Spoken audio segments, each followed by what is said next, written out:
Good morning, everyone. My name is Catherine, and I'd like to start by thanking you all for joining us today for what will no doubt be a very informative session on the upcoming changes to IR35 legislation in the private sector. I'm very pleased to welcome Paul Mason, expert at Markel Tax, who will be taking us through the presentation shortly. We've also got our corporate tax manager, Nick Wright, who will be joining us for the Q&A session at the end.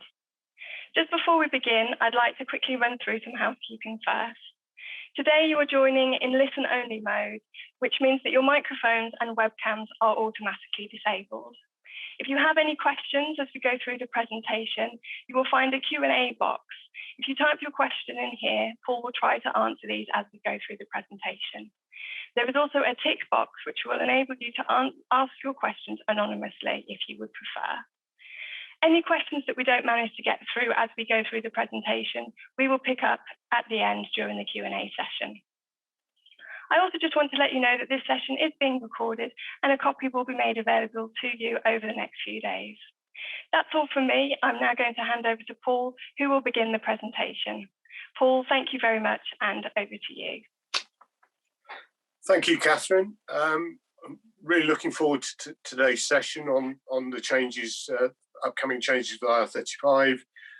Catherine's going to drive the slides for me, and the slides will be coming up on the screen in a few moments. My background is I've been involved with IR35 almost since it came in 2000, and both on the insurance side and on the consultancy side. And what I hope to do today is to sort of go through the changes, looking at it mainly, I guess, from an end client and an agency perspective, but also to touch on the issues for contractors. So without further ado, let's get the seminar started. As Catherine said, there is the opportunity to use the chat box. We've already had some questions around this particular subject, and I'm going to try and deal with those when we get to slide 6, because I think that's the best place for them. So here we are then, IR35 in the private sector. What do the changes mean for you? Catherine, if we could go into the next slide, please. So I'm not necessarily going to follow this in a very, very rigid order, but really what I want to do is sort of weave in and out some of these issues into the various slides. I think one of the most important things to be aware, there's only 7 weeks to go. So if you haven't looked at IR35, this really is the time to do it. And if you take nothing more from this webinar, please look at the issues now, because there really isn't a lot of time left before legislation comes in. We'll look at how end clients have reacted. That may give some guidance to people today, but also how it's impacted the market, and also what you can do to prepare for the changes. So if we move on to the next slide, please. The starting place really has got to be how IR35 works, because if you have an understanding of that, I think it leads very much into understanding the changes. So the situation before the legislation originally came in April 2000 was, from HMRC's perspective, or the Inland Revenue as it was then, we had this situation where more and more contractors were being engaged through limited companies, and HMRC was concerned that there was an awful lot of tax being lost, because a lot of the contractors were potentially nothing more than disguised employees. It worked really well for end clients because they didn't have to put people on the payroll. They saved employers' national insurance, but also they could treat contractors as a resource that they could switch on and switch off. So no training, no looking after them, no paying into pension contributions and all that sort of thing.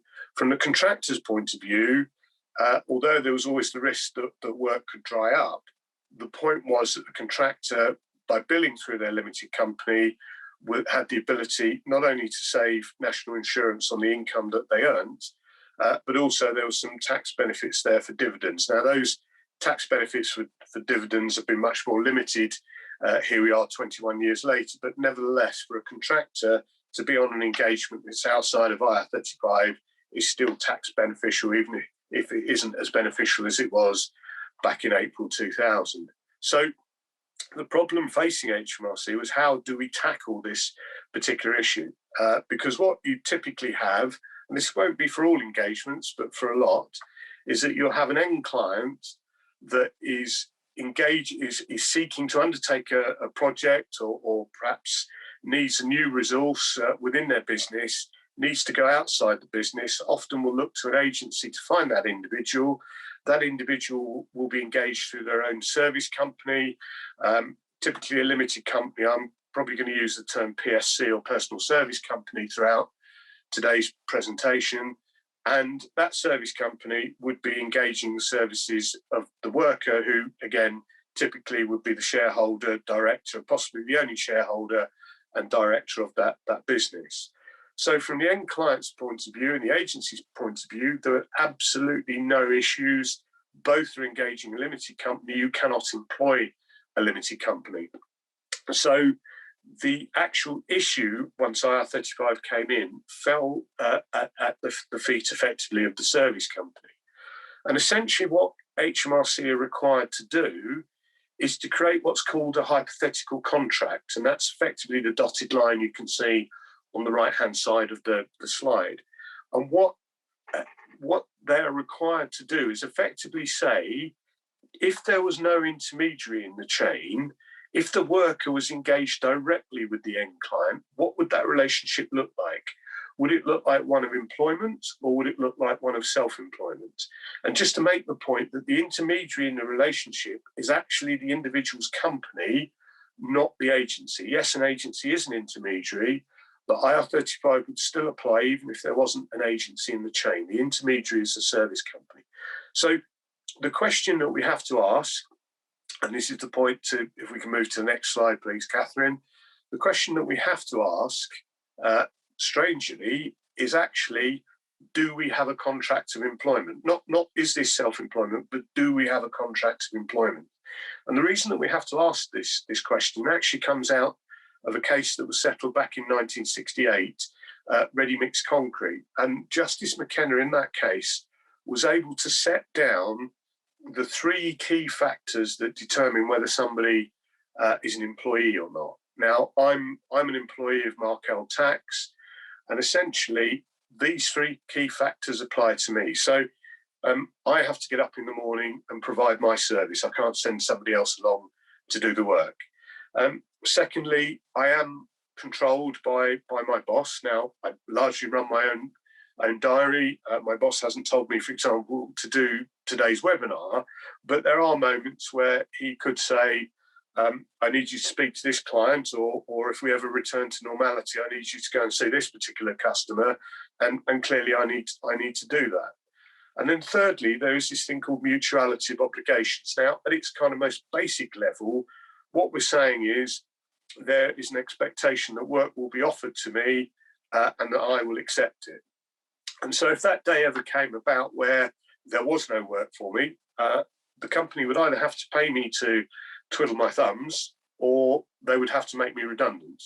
Now, if you're a contractor and we get to Friday and there's no more work for you, it's thank you very much and goodbye. There should be no expectation that you're going to be back on Monday because the end client is going to find some work for you.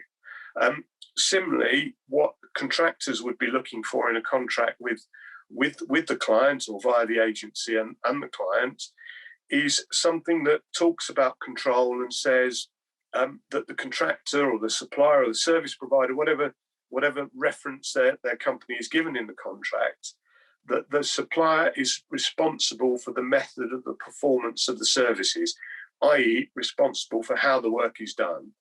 And thirdly, ideally, there should be a strong and what we call unfettered substitution clause, which basically gives the contractor the right to send a substitute as long as that substitute is up to the mark, i.e. has the right qualifications, skills and experience. Now, if, like me as an employee, all those three factors point to employment, then clearly we have a relationship that represents a contract of employment or a contract of service.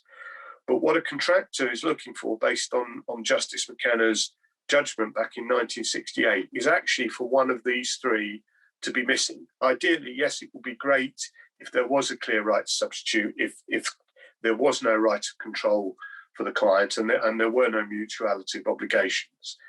But technically, only one of these needs to be missing. If you are arguing just mutuality of obligations, I'm afraid it is a little bit like pushing water uphill, because HMRC don't engage with mutuality, and it is fair to say it's probably the most nebulous of the three. So ideally, if you can demonstrate as a contractor that you control how the work is done, or that you have a right to substitute, or ideally both, then that's going to be an engagement that contractually determines that you're outside of Ir35. Now, if you cannot determine the matter on the three primary factors, then one should look at the secondary factors. So a tribunal judge would look at things like financial risk. So the obvious financial risk for a contractor is things like invoicing, but also the requirement to rectify defective works at their own cost, or indeed the fact that obviously an engagement could cease at any time. And the other element, business enterprise, well, is the contractor paying for their own training, their own marketing? Do they have insurances to protect their business? Are they using the services of an accountant? All these things build up the bigger picture. But the key thing is really to try and determine it on the primary factors. And I did say a moment ago, if you've got the right things in your contract, then contractually, the engagement may point to being outside of Ir35, or certainly not an employment relationship. But it's not just about the contracts. The working practices have to support that. So you can't just write the perfect contract and have a set of working practices that don't match it. Now, the reason to go into this detail is, as it says at the top of the slide, the issues haven't changed. So how we are going to be deciding Ir35 after April the 5th of this year will not change from the way it's been decided in the previous 21 years. What is absolutely changing is the fact that who has to make that decision and who has the liability. So operationally, it's being turned on its head. We could go on to the next slide, please, Catherine. So we've known that Ir35 in the private sector was coming ever since the changes came into the public sector in April 2017. So the public sector has already been operating a system very, very close to what we expect in the private sector.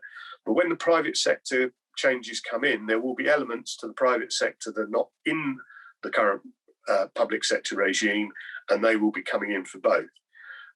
So what the public sector regime did was it suddenly made public sector bodies the Ir35 decision maker. So suddenly the Ministry of Transport or an NHS trust suddenly had to become experts on Ir35. And it also introduced the concept of the fee payer. And actually that is nothing more than the entity that essentially pays the contractor's personal service company. So it's the entity sitting immediately above the contractor in the chain. And if you think about the one of the first slides where I showed a contractual chain, the agency that sat in between the end client and the service company, that will be the fee payer from April the 6th onwards. And the important thing from the fee payer's point of view, although they will be acting upon the decision handed down by the decision maker, they are actually in the firing line should that decision be incorrect. Now, the other thing also to make is that where you have an end client or a public sector body that engages contractors directly, i.e. no agency in the chain, they are both decision maker and fee payer. So there were two things, however, that the private sector legislation has sought to address, and as I say, this will also be affected in the public sector, was first of all, the decision making was totally unclear. Even though HMRC just don't seem to want to accept it, there were blanket decisions being taken left, right and centre. Basically, public sector bodies saying, if we declare everybody to be deemed inside Ir35, i.e. paying tax effectively as an employee, then we can never actually be caught for making the wrong decision. And the other issue was that there was no right of appeal for contractors. And again, that's been rectified. I mean, I actually did have a rather cynical HMRC officer say to me, well, actually, there is a right of appeal. the contractor can actually appeal to HMRC to have their self-assessment return amended because they believe they've paid too much tax. Well, of course, if you do that, you're walking straight into an IR35 inquiry, which if you lose, not only are HMRC going to confirm that the original statement status determination was correct, but they'll hit you with a penalty for trying to overturn that decision. So people just weren't going to do that. So they have introduced a right of appeal in the private sector. As we get onto that relevant section, I'll let you decide just how good that right of appeal is. Catherine, if we can go to the next slide, please. Now, from a contractor's point of view, and this is where we're going to start picking up some of the questions that were raised. The really, really difficult issue for contractors is, under the current regime as things stand in the private sector, the contractor has to make the decision about whether an engagement is inside or outside of IR35. And the problem for HMRC has always been that 90% of contractors have deemed their engagements to be outside of IR35, because of course that's the most tax beneficial position for them to be in. HMRC know that's not right. Contractors know that's not right. We know that's not right. And that's basically why we've got this fundamental change and why it came in first in the public sector. The issue is probably much closer to 50%, but actually HMRC are actually only looking for a third, 33% of all contractors to be deemed inside IR35 on the basis of the new legislation. But there is a key change. If under the current legislation you deem yourself inside of IR35, the fees that you earn need to be turned effectively into pay as you earn, other than there's a 5% general deduction, which you can set aside for your notional expenses, which allows you to park the expenses that you have in running your business. But under the new regime, where an end client is a decision maker and they make the decision that you are inside IR35, then tax and national insurance has to be deducted at source. And what that means is that ultimately every single penny that you have invoiced is accounted for. So if a contractor invoices £10,000 at the end of a month, and we say in rough terms 65% of that is 35% of that is tax, 65% is net take-home pay, then if you go through a whole year like that, somebody else is sorting out the tax and national insurance. That's the fee payer that has to make those deductions. And every single penny that's coming into your business is effectively net pay, but you will have made no profit or no loss during the course of during the course of the tax year. So where are you going to park your expenses? And this is where we start looking at some of the questions that were raised. So, for example, if during the course of a tax year you had an engagement that was inside IR35 and one that was outside of IR35, then the one that's inside, the tax and national insurance is going to be deducted by the fee payer. They are going to account for the tax and national insurance. So you don't have to make any payments over to HMRC, and that money can be taken out of the business without any further taxation applied to it. If you've then got an engagement during the course of the year which is outside of IR35, whether that's running concurrently or at a separate time, then you can basically treat that engagement as you would do normally. So any of the costs associated with that engagement, you can set off against your profit as you would do normally. So it's very important to keep those engagements entirely separate. If you've got a situation where you decide, well, actually, I'm not going to run this engagement through my company because there is absolutely no point in doing that for the reasons that I stated earlier, because every single penny is accounted for, then obviously you could keep your company dormant or keep it sitting to one side and potentially undertake that engagement through some form of pay as you earn, either through an umbrella company or possibly even going on to the staff of that particular business. So you can keep the company to one side, and there will no doubt be accountancy costs associated with that, but I guess they're going to be less than if you were using your company day in, day out. In terms of the engagement that you have when it's inside IR35, you will be going on the payroll of the fee payer, and the fee payer will be making the deductions and making the payments across to HMRC. When that engagement finishes, the fee payer will have to issue you with a P45 to signify the end of that engagement. That is not something that your company has to issue. And the second issue for that is where you do have an engagement that is going through somebody else's payroll and you've got an engagement of your own running at the same time. You could well go on to at least basic tax, if not emergency tax, on that engagement running through the other party's payroll. But essentially, what will happen is HMRC will then contact you to correct it, or the correction may have to be made through your self-assessment return. So there is no way that somebody's going to be taxed more than they should be, other than perhaps potentially in the first instance it will be rectified. So hopefully that answers most of the questions that were raised on this issue. As Catherine said, Nick is here to answer any questions that perhaps are more accountancy related in this particular area. Let's go on to the next slide if we can. So, important to stress that these legislation changes are amendments. It's not wholesale getting rid of legislation and putting new legislation in place. This is all about amending what's already there. And the situation we've now got is that in future, end clients, with some exceptions that I'll come on to, will have to make the IR35 decision.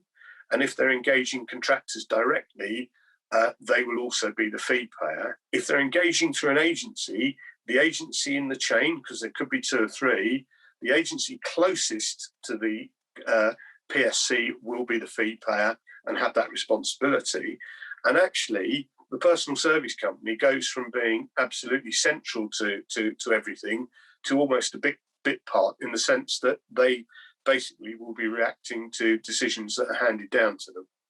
If we could go on to the next slide, please.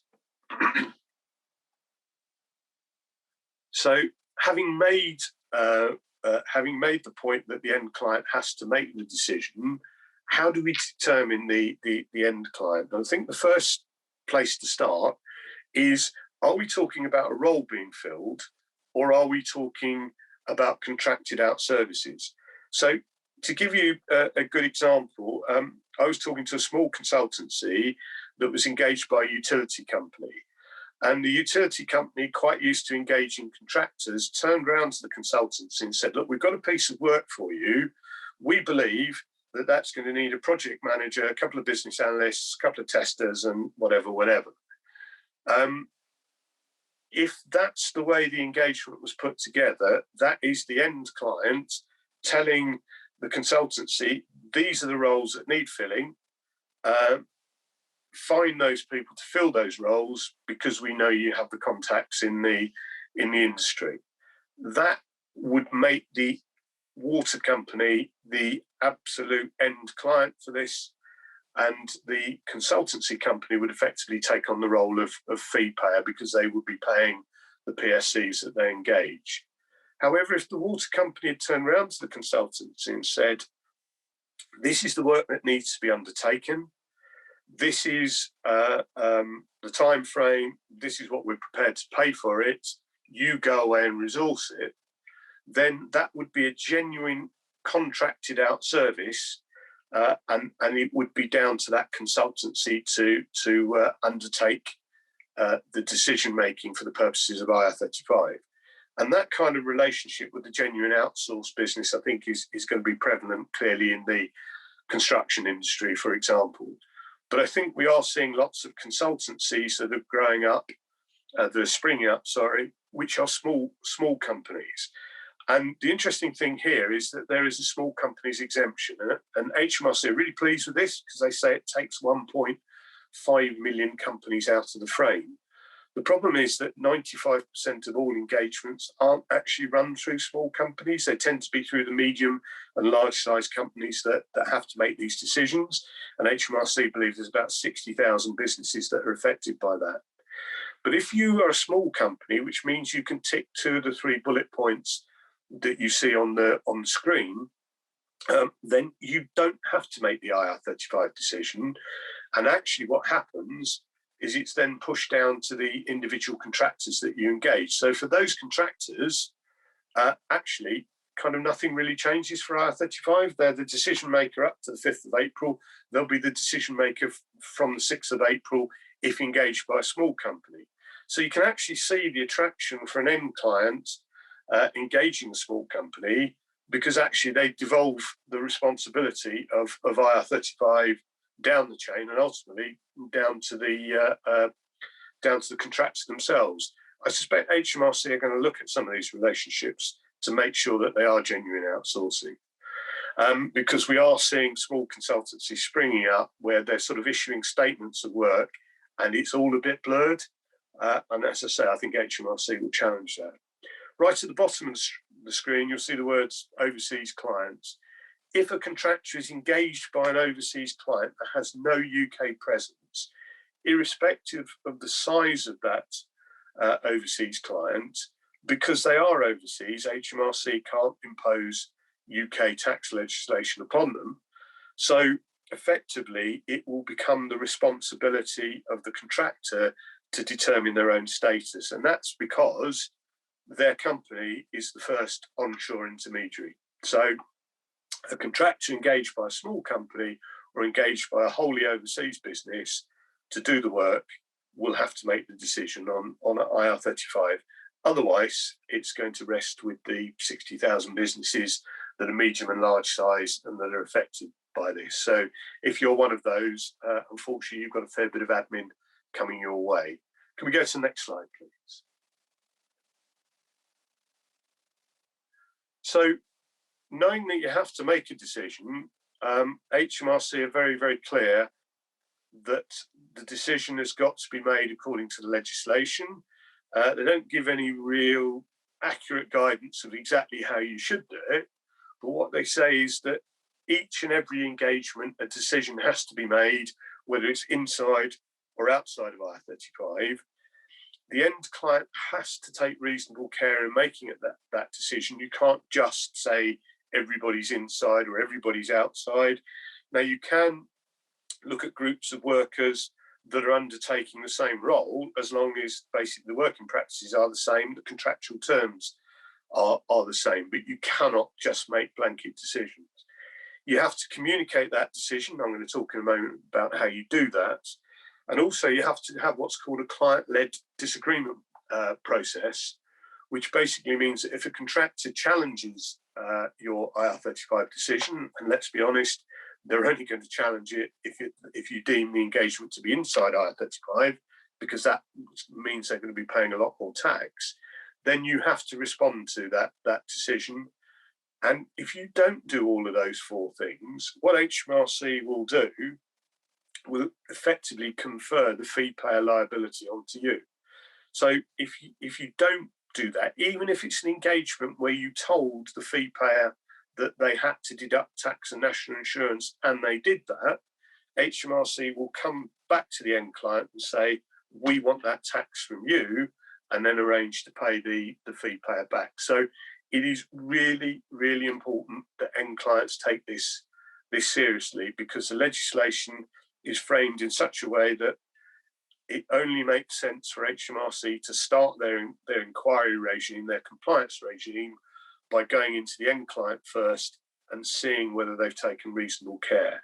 If you've taken reasonable care, then their next port of call will be the fee payer, which could well be a recruitment agency if you're not engaging directly. Catherine, next slide, please.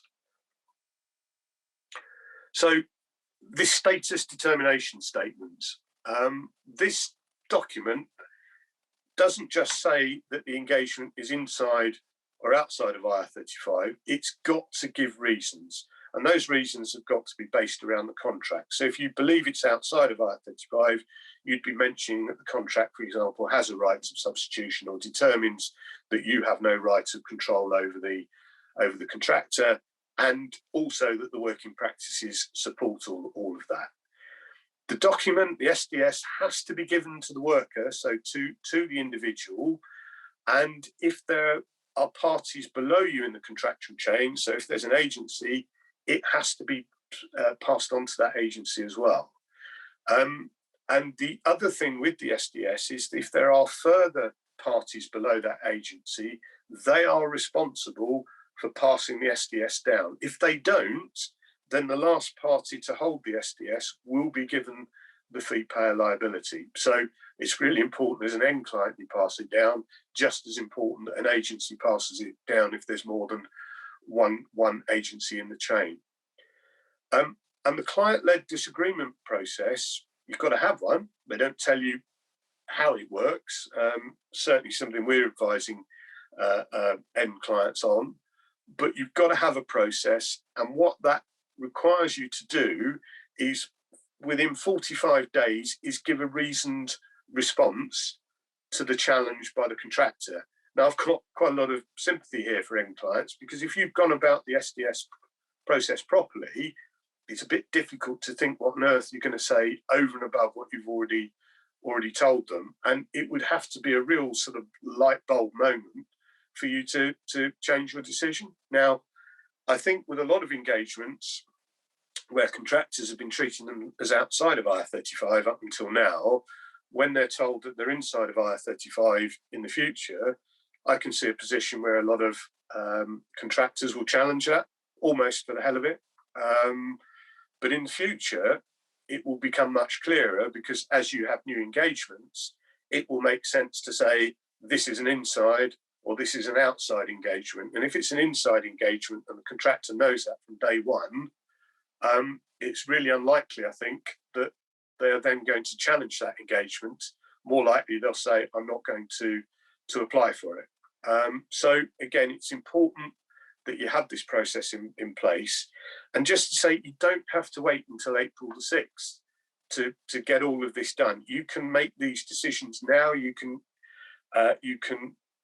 issue the status determination statement now, but if it's challenged straight away, then your 45 days starts from that challenge, not from April the 6th. So absolutely, you do not have to wait until April the 6th. Can we move on to the next slide, please?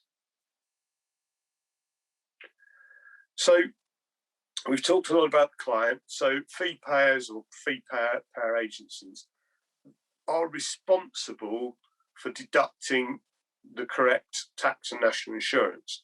So if the fee payer agency has got a payroll that's £3 million or more, not only will they be deducting tax and national insurance from the daily rates that's for that engagement, but also the apprenticeship levy.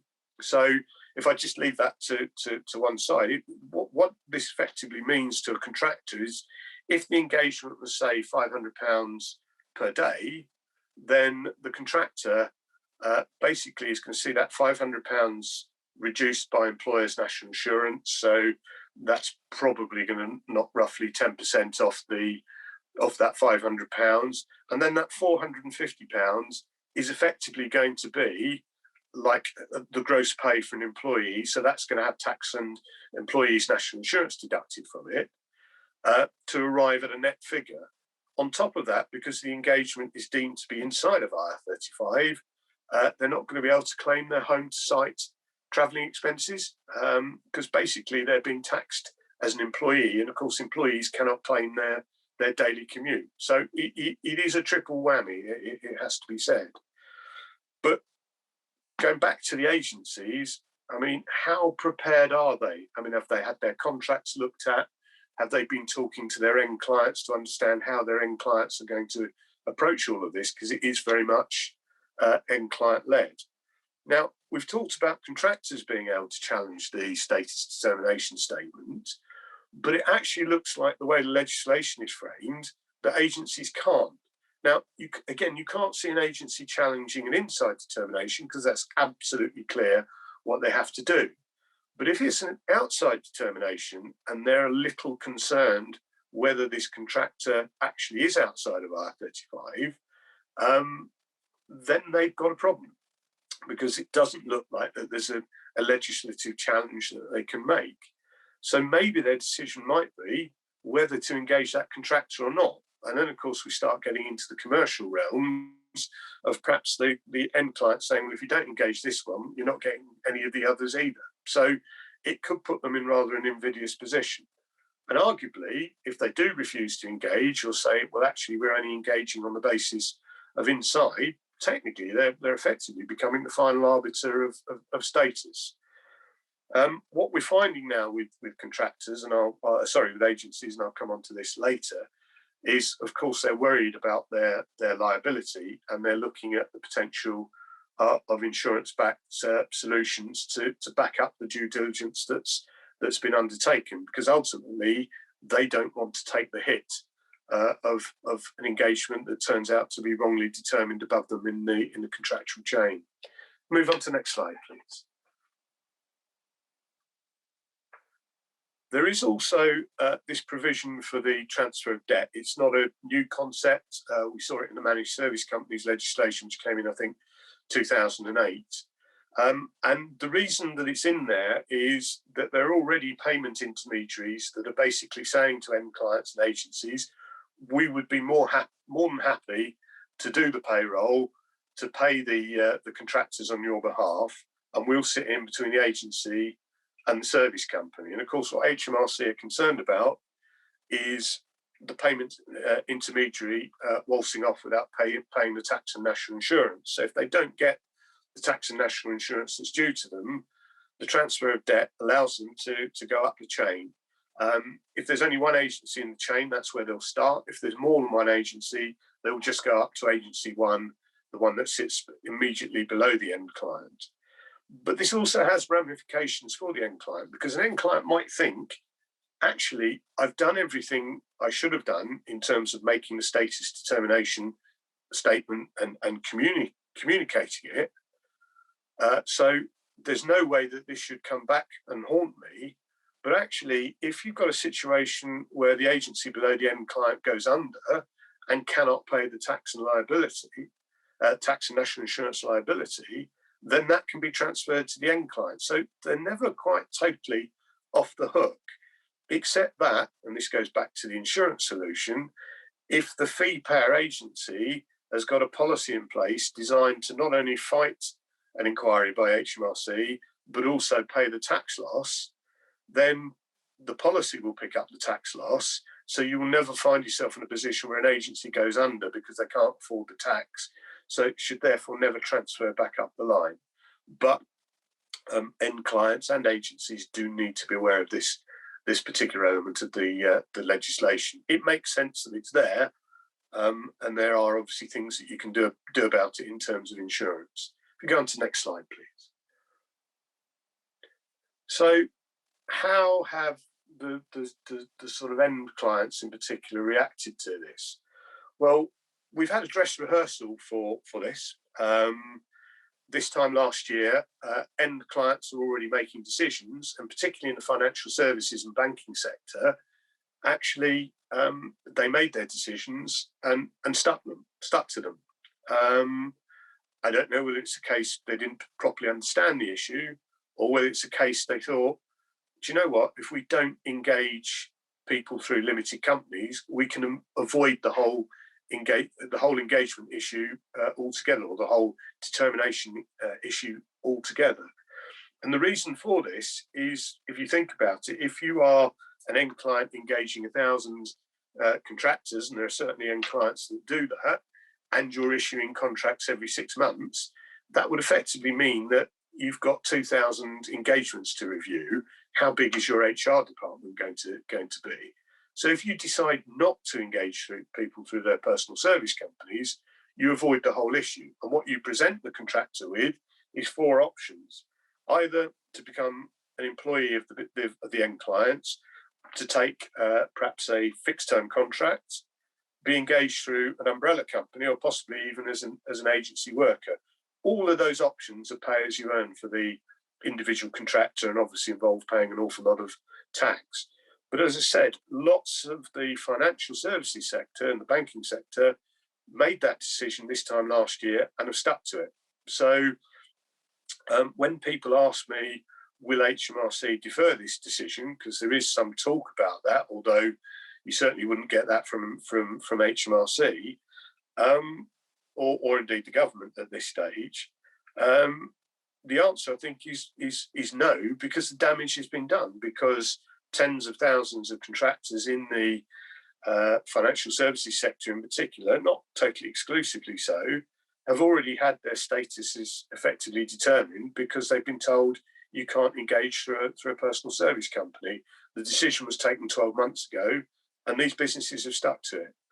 If you want to get an idea of what end client businesses are doing, you'll see that website there off payroll.org.uk, and it works on a RAG system based from the contractor's point of view. So red is not engaging, amber is engaging, but perhaps not in a way that's helpful to the contractor, and green, which I'm delighted to say Markel is in the green section, means that you are engaging properly with the legislation. But certainly from a contractor's point of view, they should be talking to their end clients and agencies and finding out what's going on. And of course, as an end client or as an agency, you need to be talking to each other, because both of you need to do how you're going to approach this. I would argue being a participant and engaging with the legislation makes more sense, because some of your higher paid contractors, if you treat them like you're just going to put them on the payroll, they will have the transferable skills to go and find work elsewhere, and you could lose some of your best people. Next slide, please. So how do you make the decision? Well, HMRC has something called the Check of Employment status tool for tax. I can't remember whether we're at iteration 4 or 5, and I won't go as far as saying it's held with ridicule on this side of the fence, but it's got a number of serious flaws in it. Fine, it's voluntary, you don't have to use it. HMRC keen that you do, but it's not always definitive. I think in about 15% of cases, it doesn't give you an answer. It basically says contact us for more information, which I find more than slightly ironic, because as an end client having to make a decision, they expect an inside or an outside decision 100% of the time, yet they're providing a tool which can't actually do that. It doesn't match case law, and by not matching case law, it completely ignores mutuality of obligations. Yes, it's the most nebulous of the three key factors, but how can you have a tool that ignores one of the three? And of course, there's no human interaction. You can manipulate this. Just keep answering the questions until you get the right result.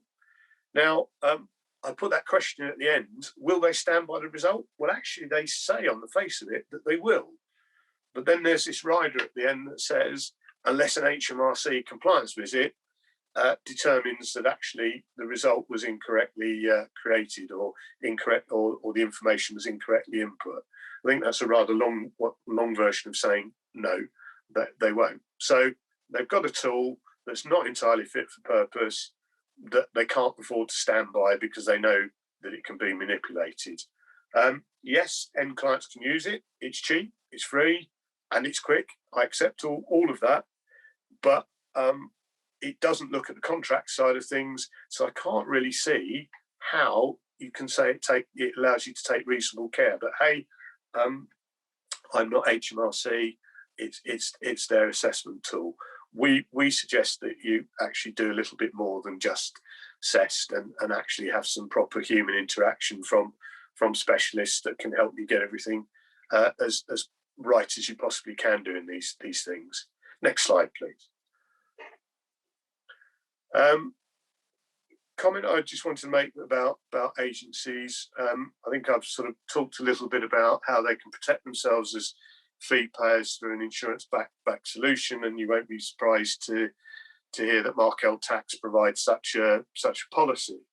But whilst I would always say, I think a proactive agency will be talking to its end clients and saying, look, we can work with you to actually produce a due diligence system that creates a status determination statement for you, that looks at the contracts, that looks at the working practices, that takes all of that hassle away from you, and we can insure it to make sure that the whole of the supply chain is protected. But what recruitment agencies can't hold themselves out to be is some form of tax expert. One, because most of them won't be, and a lot of them, particularly smaller ones, won't have any real legal or tax expertise in-house. But also, secondly, there's the whole PI side of things. Does that recruitment agency have PI that covers them for providing advice? So by all means, as a recruitment agency, work with a compliance specialist, and there's enough of us out there to assist. But I think holding yourself out as a specialist, as all-knowing IR35 consultancy, I think is fraught with danger, not just for yourself as the agency, but also from an end client perspective. If they're using somebody that isn't actually qualified to provide them with advice, HMRC are just going to turn around and say, well, you didn't take due diligence, we're going to confer the fee payer liability upon you. So, something to be wary of. Yeah, be proactive, work with a compliance specialist, but don't hold yourself out to be one. Next slide, please. So, from a contractor's point of view, actually, except perhaps in 5% of cases, the small company, the overseas engagements, they're rarely going to be the decision maker. As I said before, they go from sort of hero villain of the piece, centre stage anyway, to now almost a bit part. And on those engagements where the determinations are made above them in the chain, and the fee payer is deducting the tax and national insurance at source, they lose the 5% deduction for expenses. So you begin to see there isn't potentially a lot of point in engaging through a limited company if all of your contracts are going to be inside of Ir35. Yeah, they have an appeal process, and the reason for the exclamation mark in there is I can't see it working. I can't see any appeals being overturned or any decisions being overturned, particularly if the end client has taken reasonable care. Contractors, unfortunately, that will have seen a loss of opportunity. That's not just down to IR35 and a lot of end clients saying we're not going to engage PSCs, although that has been a big element. Obviously, COVID hasn't helped because a lot of engagements have been cancelled. And yeah, if you're now paying pay as you earn as an employee would, in a way that you weren't before, when you were basically your company was being paid gross and you were remunerating yourself via low salary, possibly paying no tax or national insurance at all, and taking the rest as dividends, where you would obviously be paying some tax, then the difference between what you're earning in the future and what you're earning now could be 30%. The other thing for contractors to look out for is that more and more agency contracts in particular have got warranty clauses. And these clauses, I mean, they've existed for a while, but would never, ever have been called upon in the past. But of course, potentially could be now, because an agency could be lumbered with a tax bill on the basis of an engagement that a contractor is on, because at some point HMRC come along and that decision to pay gross because it was outside of IR35 is overturned. And these clauses effectively say that the contractor is warranting that any liability that comes the agency's way is one that they can then pass on to the contractor. Now, I don't think it's happened yet, so nobody can say with any utter certainty that such an action would work. Certainly, there's got to be a question mark that part of that liability is employers like national insurance, which is not something that you can pass on as a liability as an employer. That is your liability. So a judge might not enforce it in total. And of course, from an agency's point of view, you might have 5 of these but you're then going to have to undertake 5 actions, whereas HMRC are just going to expect one payment for you, and they're not going to wait for you to go through those actions. They're actually going to want their money now. And of course, does an agency want to be the agency out there in the market that runs around suing its contractors? So everything from not knowing whether it will work to potential reputational damage, one wonders just how much these warranty clauses could be in force. Surely much better to have an insurance policy in place that will mean you never need to think about these warranty clauses. So nevertheless, something for contractors to watch out for. If we could go to the next slide, please. So we're coming towards the end and look forward to trying to answer any questions. It's an unsettled picture because, as I say, there's still people talking about it being deferred. I can't see it happening, but without wishing to be too political with this government, it's never quite sure what they're going to do. But I think if you ignore this as an end client and just try and go down the route of saying we're not going to use personal service companies, I think you're going to find that the reality is the same as it was in the self-employed market when legislation changed. I think it was 2014, and suddenly it became less attractive to engage the self-employed, and everybody started engaging people via the umbrella route. That resulted in some good talent being lost. And once people realised that if you engage with the legislation properly, it could work to engage the self-employed, and the same will apply here. So as a short-term option, maybe as a long-term option, I don't think it's going to work. I think most of the damage has already been done. And even if there are a few more contractors that find themselves at the wrong end of an inside determination, I think the reality is that it's not the end of freelancing, it's not the end of limited company freelancing. It is the case that this country has an economy based on a flexible workforce that is not going to change anytime soon. So that's what I wanted to say.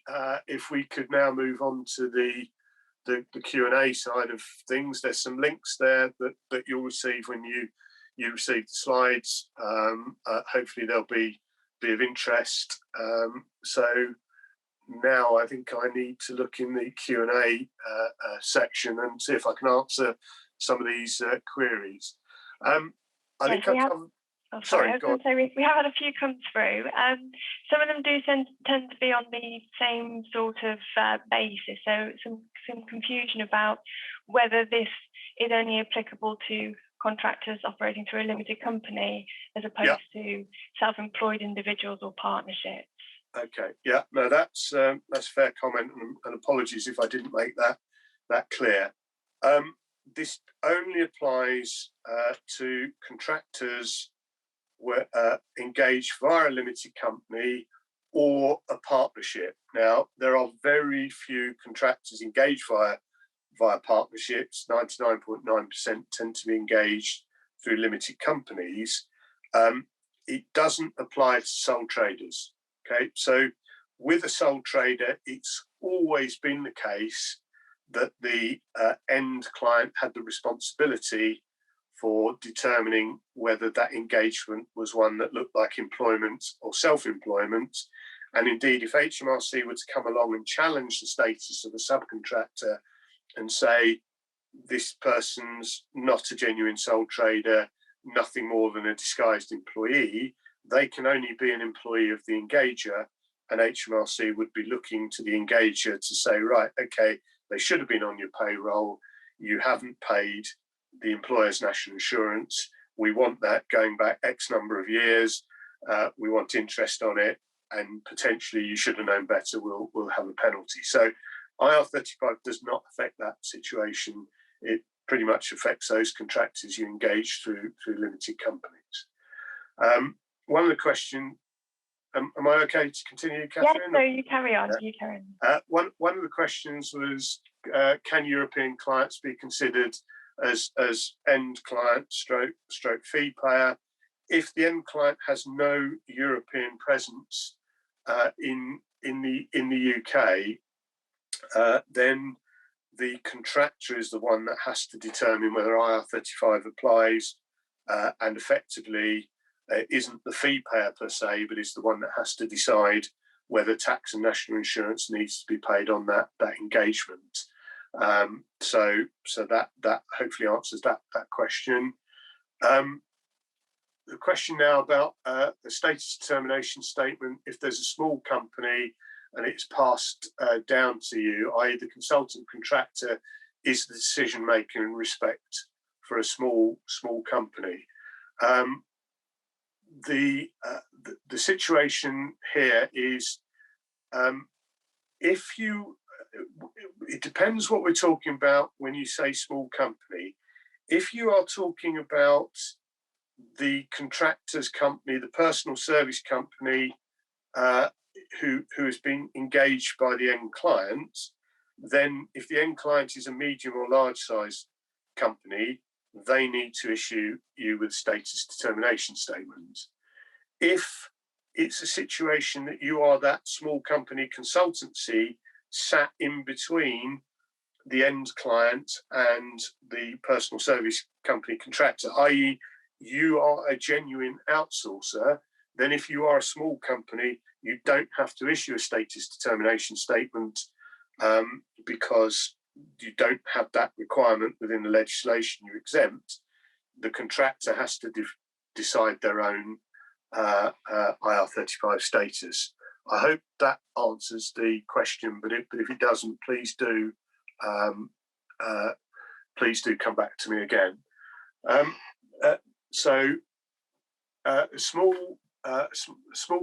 sole trader that has an agency agreement with a limited company that provides insurance products to the motor trade. Again, if you are self-employed, so you're a sole trader, IR35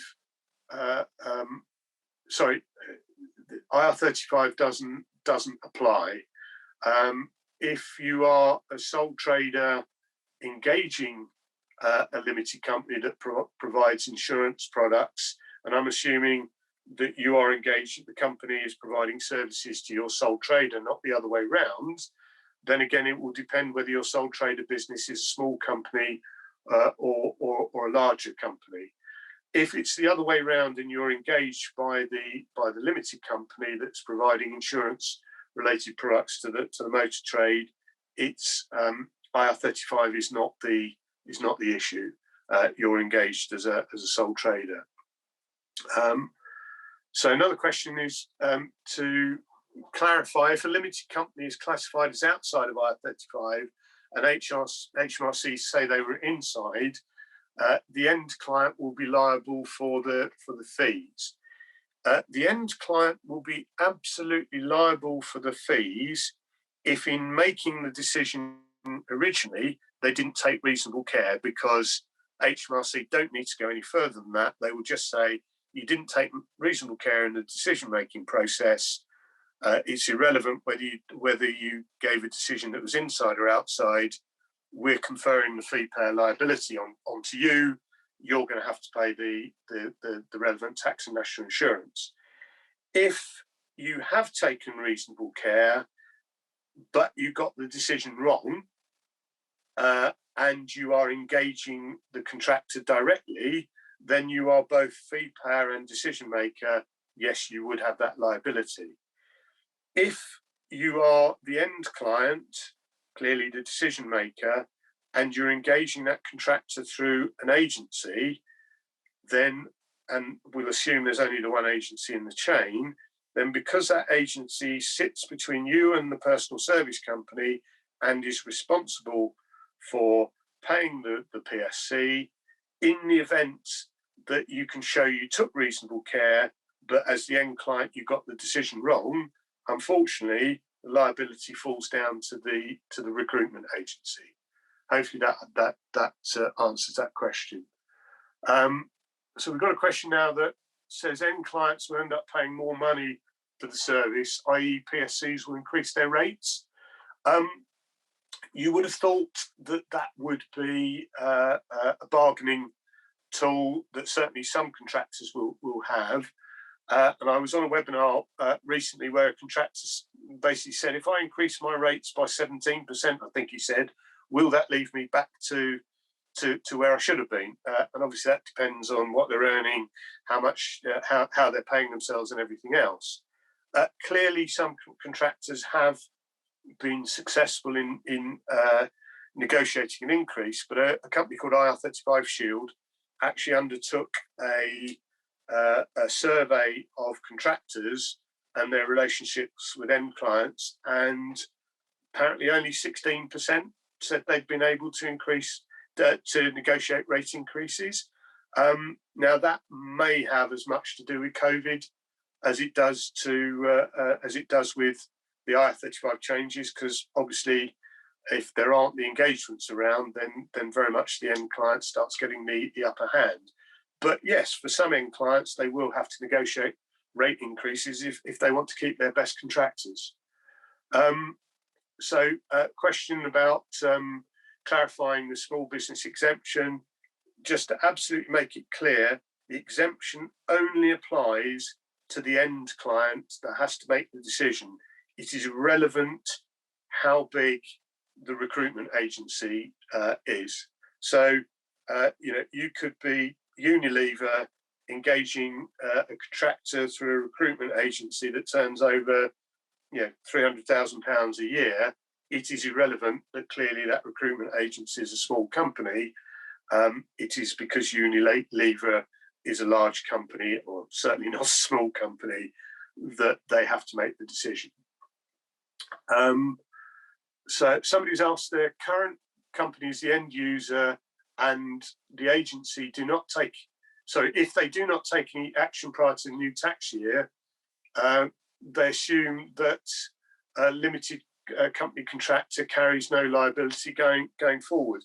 The only time the limited company contractor is going to carry any liability will be if they've been involved in some kind of collusion with you to create a false outside of IR35 engagement. But assuming that hasn't happened, if you are the end client and therefore the decision maker, if you don't make those decisions by the 5th of April, you run the risk that HMRC comes knocking on your door, and they're going to want to wonder why you haven't done that. The liability will very much rest with you. Next question is from somebody who's a two-person personal service company working in broadcast sound. The BBC has determined, along with other companies, that you're outside of IR35, but another broadcaster wants to put you inside of IR35. What are the consequences should you appeal? Well, something perhaps I should have said during the course of the presentation. As a contractor, you really don't have the decision making anymore, but you can influence that decision. So why not go to an independent third party? Obviously, Markel Tax is one, but there are others, and get those contracts reviewed. Because yes, I can see why it must be rather concerning that one broadcaster says an engagement is inside and one broadcaster says it's outside, particularly if the circumstances around the engagement are exactly the same. I'm assuming that the BBC has determined you outside from April the 6th onwards, because they have no right to determine your engagement to be outside before that. So they have no right or no need to do that. So I think it's going to boil down to what the engagement is about, what the contractual terms are, what the working practices are. Get an independent contract review, because then you can go to the second broadcaster and say, well, I want to challenge this, and these are the reasons for my challenge. It's not a petulant challenge because I don't just want to pay more tax. It's a challenge because somebody totally independent from me believes the engagement's outside of IR35. Somebody's asked about PSC taking on an employee, are either worker then always deemed outside of IR35? Well, if you take on an employee that is providing services on an engagement, there's no need to worry about IR35 on that engagement from the employee's perspective, because tax and national insurance is being deducted. It may well be deemed to be an engagement that's inside or outside of IR35 from your perspective. I guess the more employees that you take on, the less you can really say that you are a personal service company. But it is going to depend upon the nature of the work, i.e. the nature of the engagement, and also what the employee is doing. Because if the employee is being taken on to deal with administration, marketing, any kind of compliance work that you might need to do, and not directly on the engagement, it's not going to change the nature of the engagement and whether IR35 needs to be considered. So sadly, the short answer to the query is really it depends upon the nature of the engagement and who's doing what. Somebody's asked about taking a pay-as-you-earn engagement, which would be the main source of income, but also maintaining the limited company. I think I sort of addressed that earlier. You basically, obviously, if you've got two separate engagements, one is having tax deducted, one is having is outside of IR35. The two engagements need to be kept separate and need to be taxed accordingly.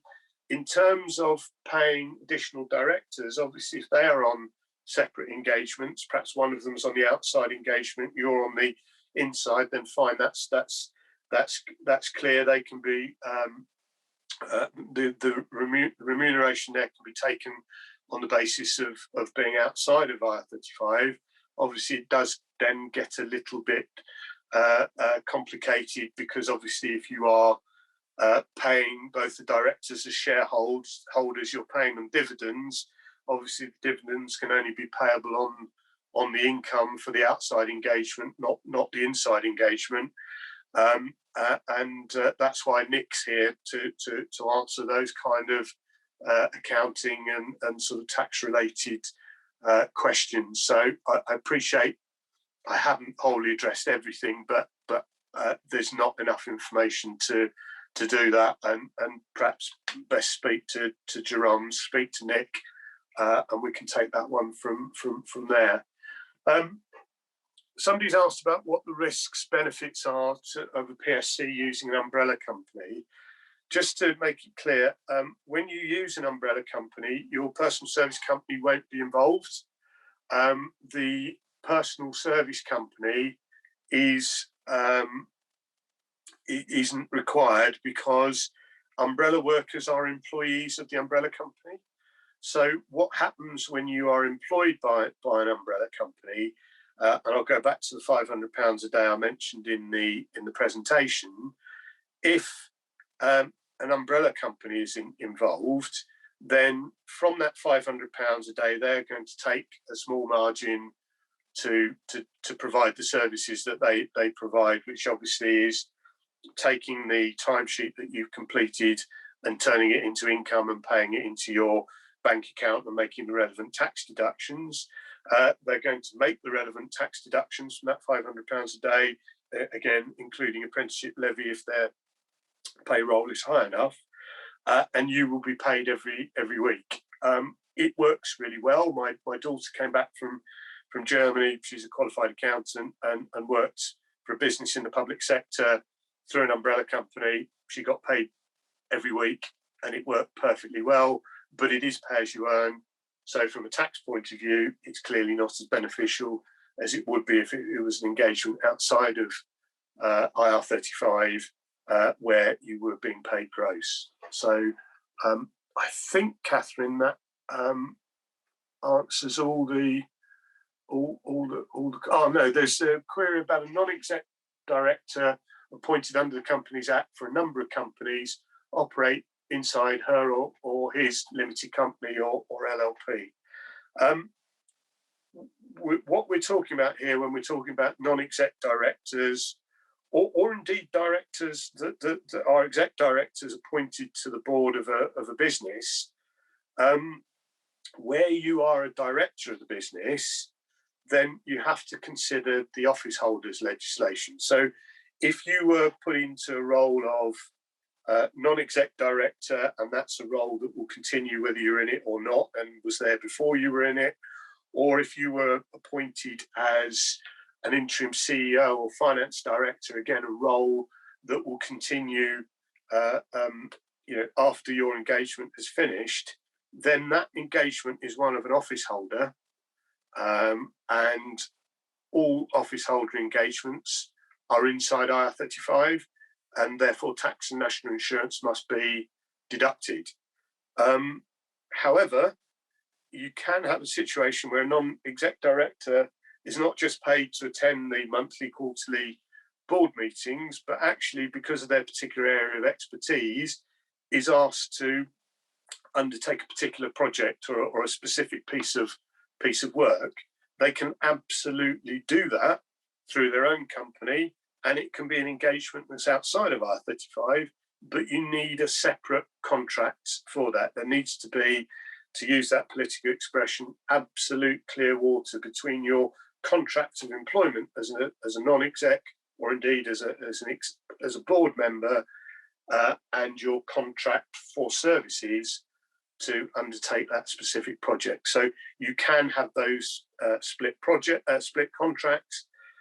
No doubt HMRC would want to challenge those, and of course it would be very, very important that you are never mixing the work. So you never end up taking on work under your employment contract, which is a project, and vice versa. Billing for your non-exec work through your company, because if you start mixing the engagements, it becomes very, very easy for HMRC to say the whole thing is cool. So that's an important. The office holders legislation is key there. Somebody said if the three primary factors apply, this means the PSC is within IR35. No, absolutely doesn't. The term PSC, personal service company, is in that sense an unfortunate term. It's just a term that's used in the marketplace. It has no statutory meaning. So if your business is deemed by everybody to be a PSC, it doesn't mean anything from a legislative point of view, and it doesn't mean that you have to provide your personal service. The key factors are, if you're going to be outside of IR35, and I say you don't have to have all three, but if you did, what you would be saying is that there is a right to send a substitute, a genuine right, not that you have to substitute, because in most engagements people don't. But if you do send a substitute, then quite frankly, from an IR35 point of view, that's your silver bullet. It's game over. The engagement cannot be caught by IR35. Secondly, there must not be a right of the end client to control the contractor. So it doesn't mean that they actually have to exercise that right. It's just that that right exists, a bit like the right of substitution. It must exist, but doesn't have to be exercised.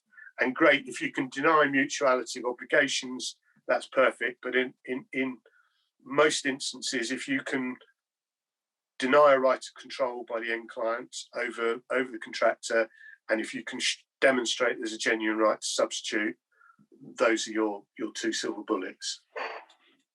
I think that is everything. Catherine, are there any that I've missed? I don't think so. No, I think that's everything. Thank you very much, Paul. I think all those have been covered now. Sorry, we have overrun slightly, but hopefully we have managed to get through all those questions. So hopefully everyone's got the answers that they needed. I'll just close off the webinar now then. Just want to say thank you very much to Paul for his time this morning. That's been really useful. Hopefully you found that very informative. Thank you to everyone listening as well for your time. If you do have any other questions, please send these to your usual German's contact or use the Contact Us form on our website. We'll come back to you on those. I'd just like to finish by saying that there is a short survey that should follow this webinar. Please do give us your feedback so we can make these sessions as valuable and useful to you as possible. Thanks again, and take care, everyone. Thank you very much.